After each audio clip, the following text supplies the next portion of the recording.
శ్రీకృష్ణ జన్మాష్టమి కథ. మధురలో కంసుడు అనే రాక్షసరాజు పరిపాలన సాగుతోంది. అతని దౌర్జన్యం, అన్యాయం జనాలను భయభ్రాంతులను చేసింది. కంసుడి సోదరి దేవకి ఆమె భర్త వసుదేవుడితో వివాహం జరిగిన రోజున ఆకాశవాణి ఒక భవిష్యవాణి చెప్పింది. దేవకి 8వ సంతానం కంసుడి మరణానికి కారణమవుతుంది. ఈ భవిష్యవాణితో భయపడిన కంసుడు దేవకి, వసుదేవులను బంధించి వారి ప్రతి సంతానాన్ని చంపడం ప్రారంభించాడు. 7 సంతానం కంసుడి చేతిలో బలైపోయారు. కాని 8వ సంతానం శ్రీకృష్ణుడు జన్మించే సమయం ఆసన్నమైంది. ఆ రాత్రి ఆషాఢమాసం కృష్ణపక్షం అష్టమి తిథి. ఆకాశం మేఘాలతో కమ్ముకొని వర్షం కురుస్తోంది.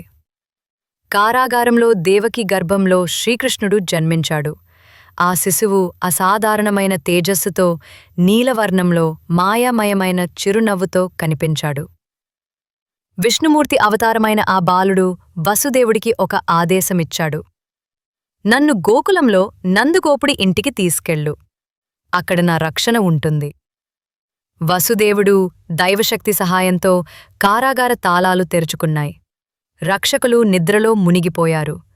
యమునా నది ఉప్పొంగుతూ ఉన్నా వసుదేవుడు కృష్ణుని తీసుకుని గోకులం చేరాడు.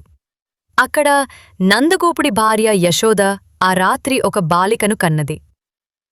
వసుదేవుడు కృష్ణుణ్ణి యశోద దగ్గర ఉంచి ఆ బాలికను తీసుకుని మధురకు తిరిగివచ్చాడు. మరునాడు నీ మరణం గోకులంలో ఇప్పటికే జన్మించింది అని హెచ్చరించింది. కంసుడు భయపడ్డాడు.